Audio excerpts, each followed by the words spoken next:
April 1945. Okinawa Island transforms into a living graveyard.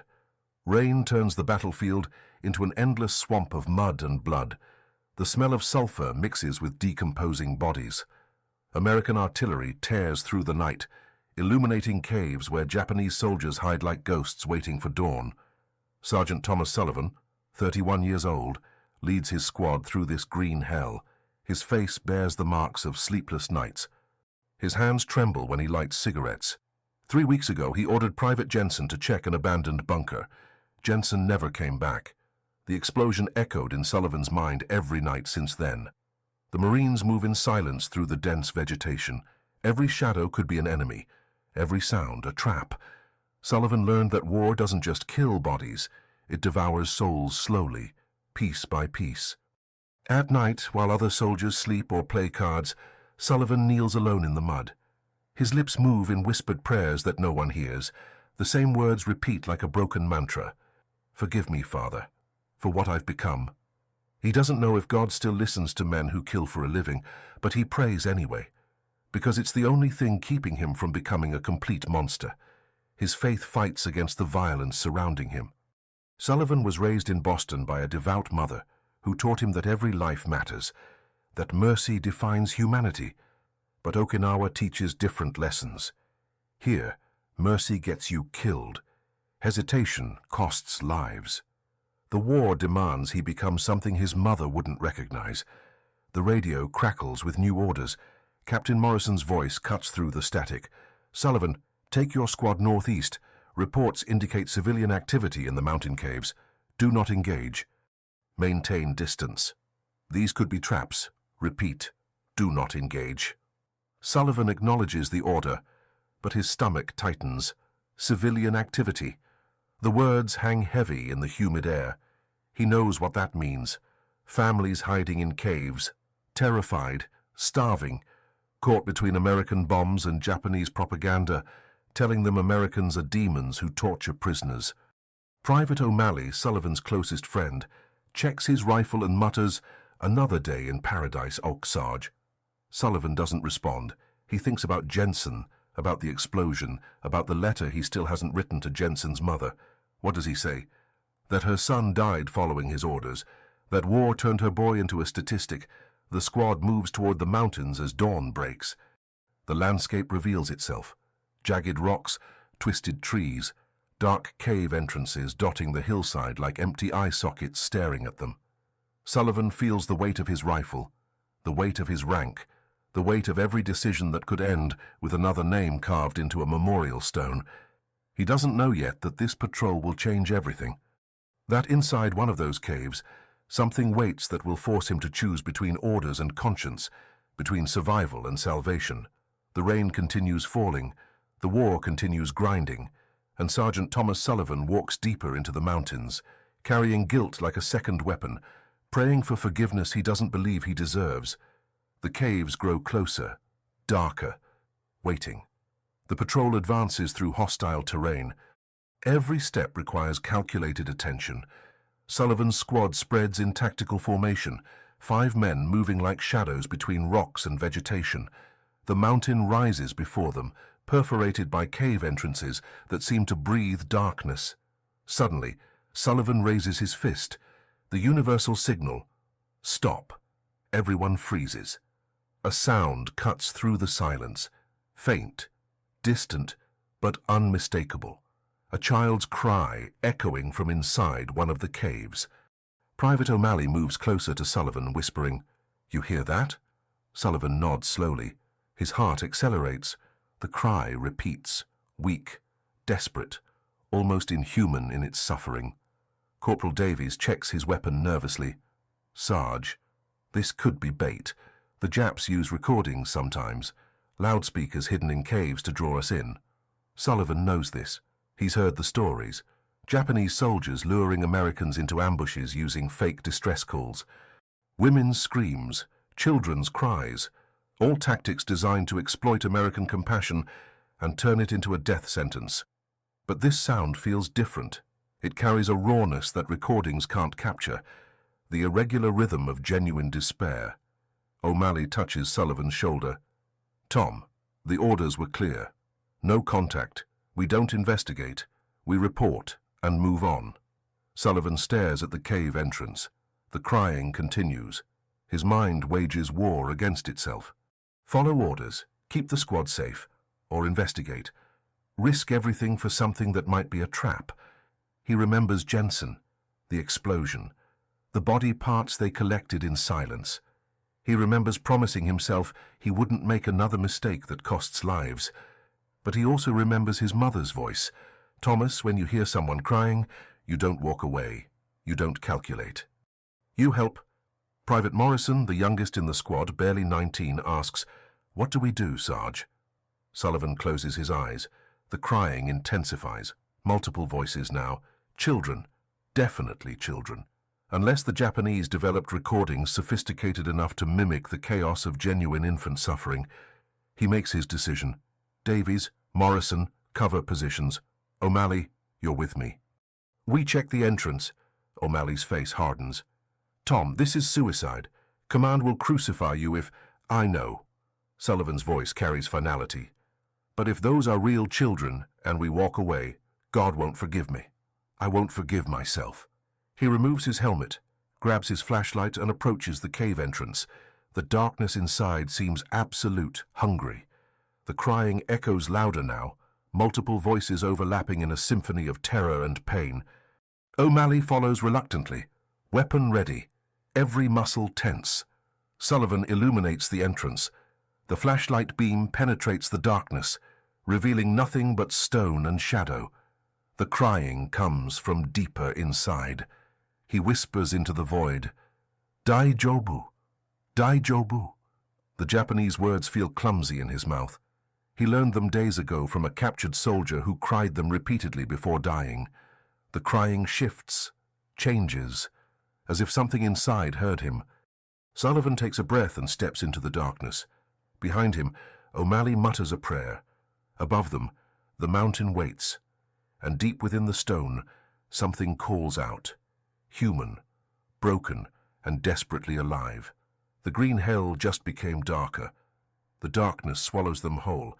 Sullivan's flashlight cuts through the blackness like a blade, revealing damp stone walls covered in moss and mud. The air inside the cave feels thick, suffocating, carrying the stench of decay and human waste. The crying intensifies, no longer distant. Close, terrifyingly close. O'Malley's breathing accelerates behind Sullivan. His rifle trembles slightly. They move deeper, boots splashing through puddles of stagnant water mixed with something darker. Blood, perhaps, or worse. The flashlight beam suddenly illuminates movement. Small shapes huddled against the cave wall.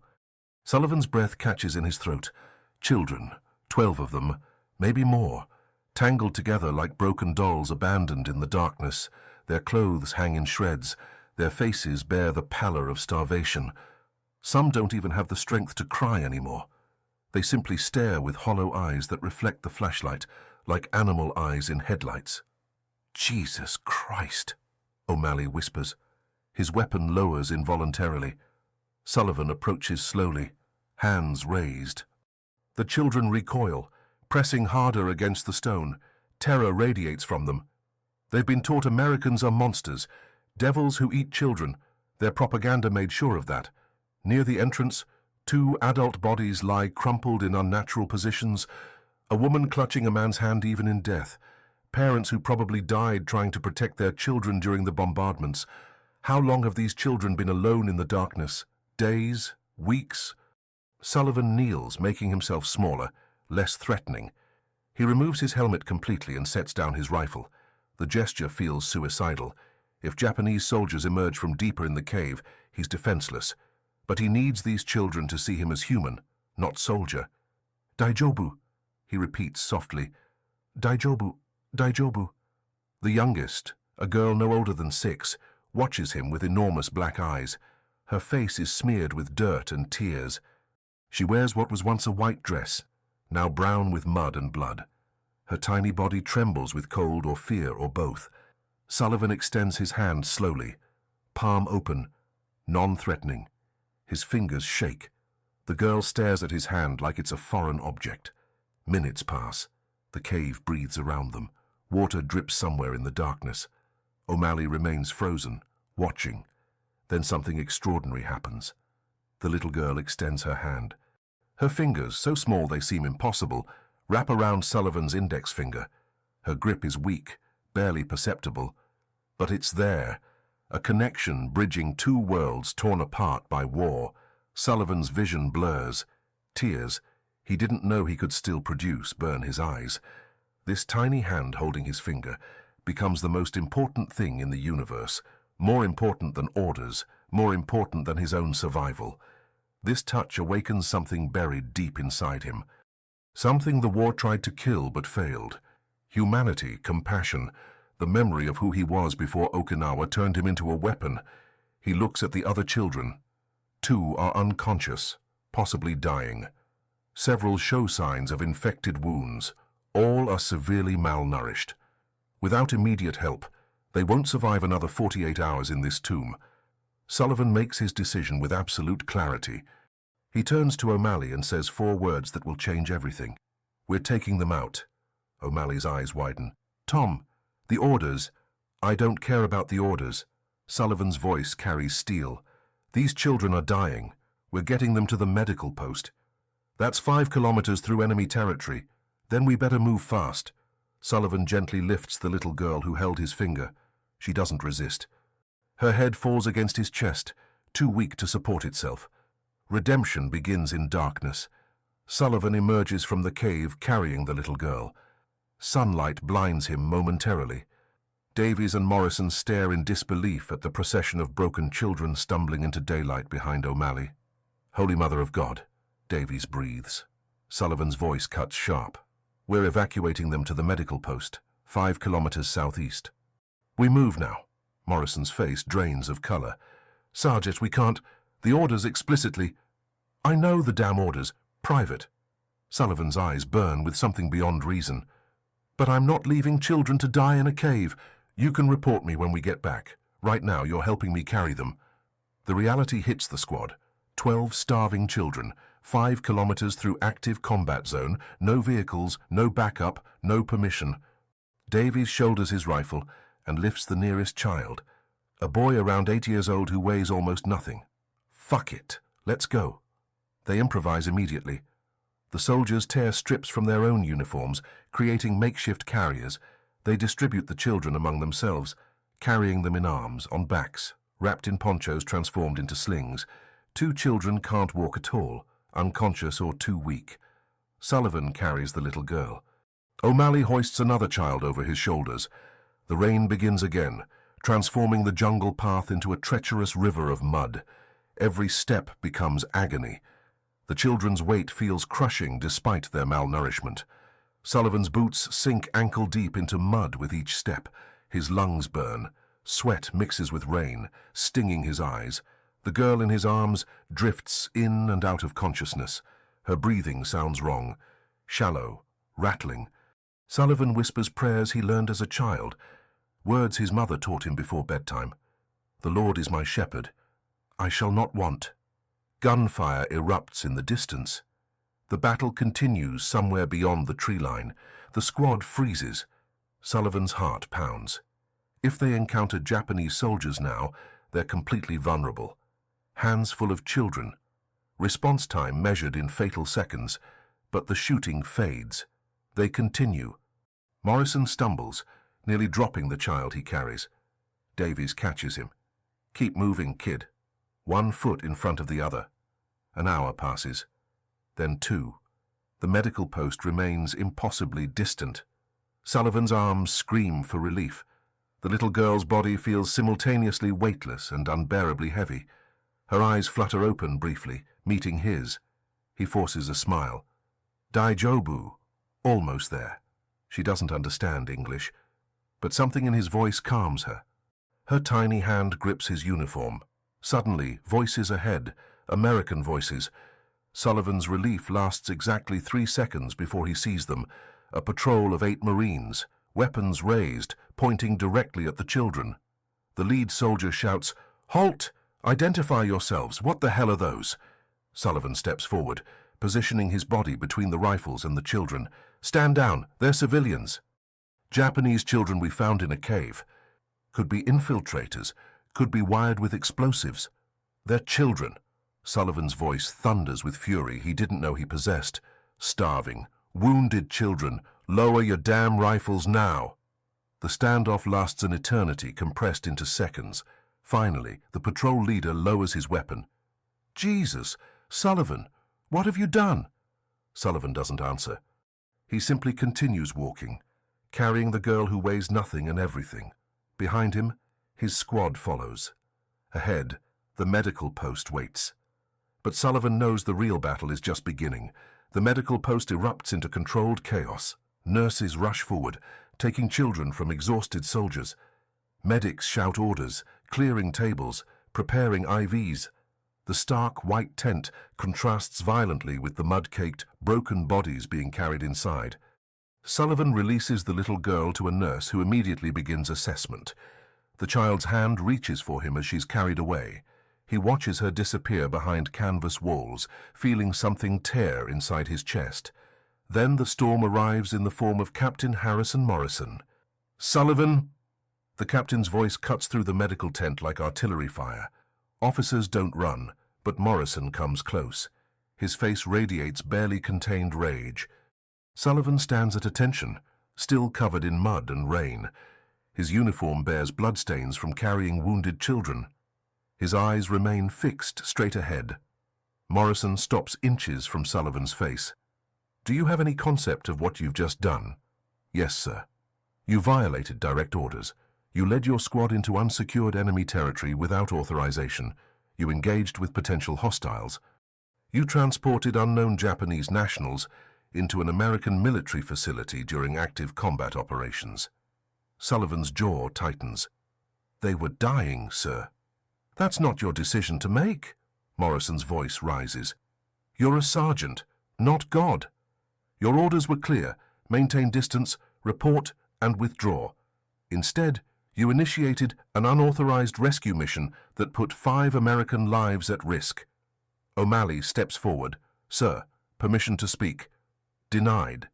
Return to your quarters, all of you. You're confined pending investigation." Davies doesn't move. "Captain, those kids would be dead." "I said dismissed." The squad hesitates. Sullivan gives them a slight nod. They leave reluctantly, casting backward glances.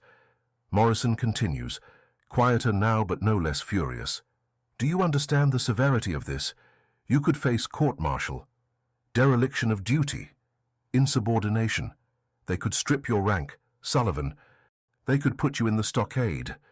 Sullivan finally meets Morrison's eyes. "I understand, sir." "Then why?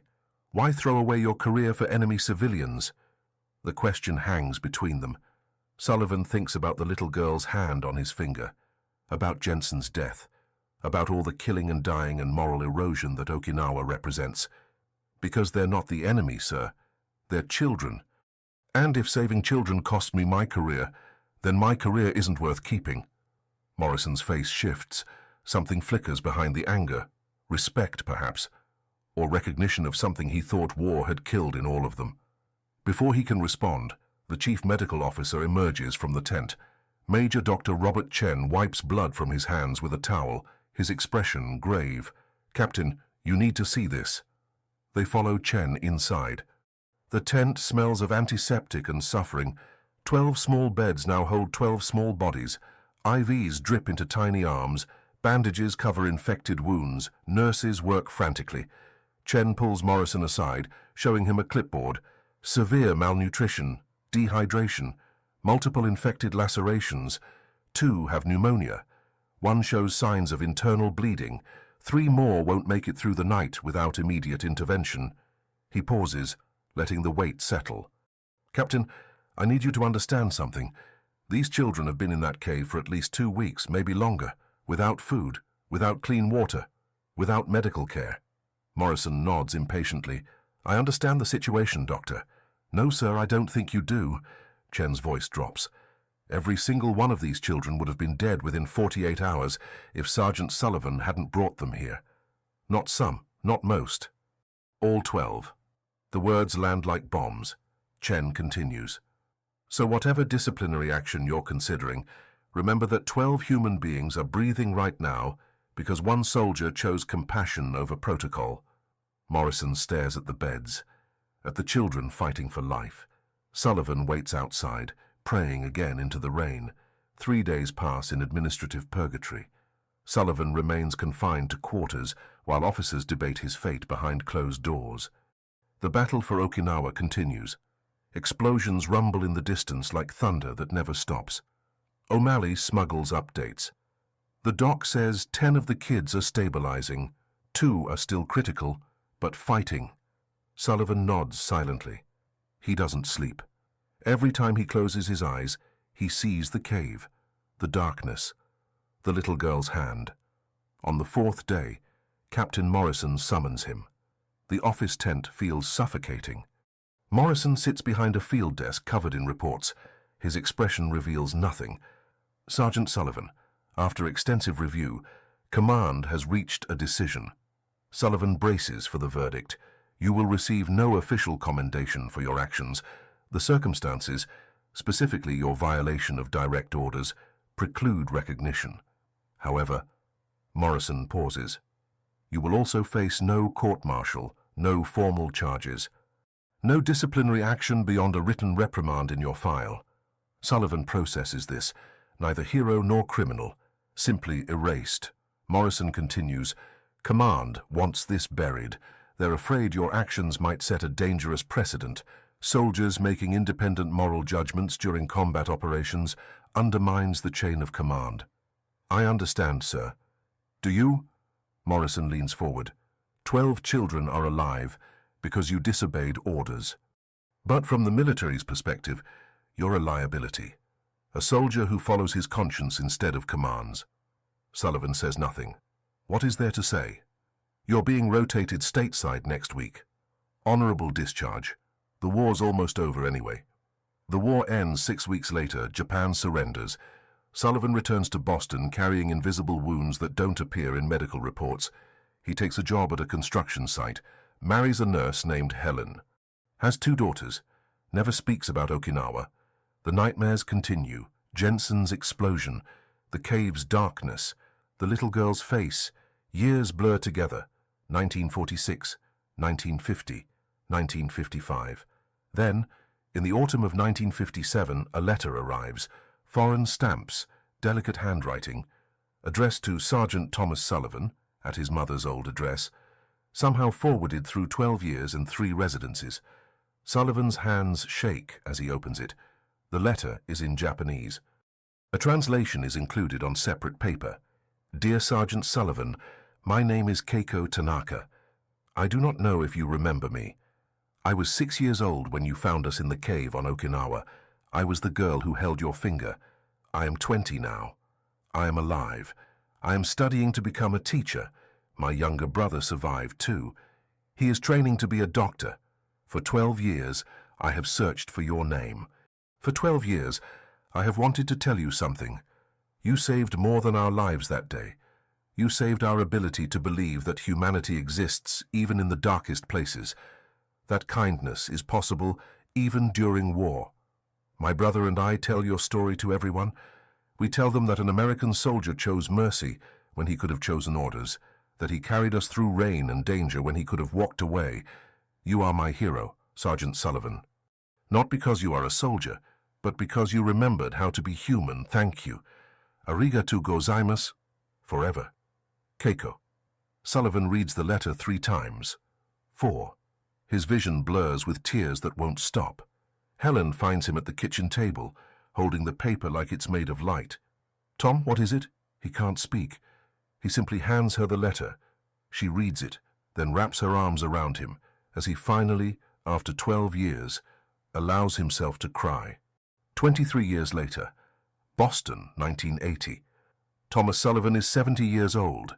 His hair turned white long ago. His hands, once steady enough to carry children through war zones, now tremble with age. But his eyes still hold that same intensity, the look of a man who witnessed hell and chose heaven anyway. He works at St. Michael's Church in South Boston. Not as a priest, He never felt worthy of that. Just a caretaker. He cleans pews, lights candles, tends the garden where flowers grow despite the city's pollution. The work is simple, meditative. It keeps the nightmares manageable. Most days, he speaks to no one. The young priests know him as Old Tom, the quiet one. They don't know about Okinawa, about caves or children, or the weight of choosing conscience over command. In his small apartment above the church, Sullivan keeps a wooden box. Inside, a faded photograph showing 12 Japanese children standing in front of a medical tent, all alive, all smiling cautiously at the camera. A letter written in delicate handwriting, translated and reread 10,000 times. And a rosary, old, broken, beads missing, that he found in the cave that day, clutched in a dead woman's hand. He never fixed the rosary. The brokenness feels appropriate somehow. One morning in late October, as Sullivan arranges flowers near the altar, the church door opens. A woman enters. Japanese, perhaps 50 years old, well-dressed, carrying herself with quiet dignity. She stops when she sees him. Her hand rises to her mouth. Sergeant Sullivan. He turns, studies her face. Something familiar in the eyes, in the shape of her smile. Keiko. She crosses the distance between them in seconds. They embrace, awkward at first, then desperately, like two people who survived the same shipwreck, finding each other decades later on distant shores. "I found you," she whispers. "After all these years, I finally found you." They sit in a pew. She tells him everything. How she became a teacher as promised, how her brother became a pediatrician, how they both married, had children, built lives that wouldn't have existed without April 1945. "My daughter is named Helen," Keiko says, "after your wife. I hope you don't mind." Sullivan's voice cracks. "I'm honored." Keiko reaches into her bag and removes something wrapped in silk. She unwraps it carefully, revealing a new rosary. Beautiful, complete, every bead perfect. "I wanted to replace the broken one you found. I wanted to give you something whole." Sullivan touches the beads, then shakes his head gently. "Keep it. Give it to your daughter." "The broken one. It reminds me that God works through broken things, through broken men who do broken good in a broken world." Keiko understands. She rewraps the rosary and holds his weathered hands. "You saved more than our lives, Sergeant. You saved the part of the world that still believed in mercy." They sit together in the quiet church as afternoon light filters through stained glass. Two survivors of different hells. Two witnesses to the moment humanity refused to die. Outside, Boston continues its noise. Inside, silence speaks louder than any prayer. Sullivan smiles for the first time in months.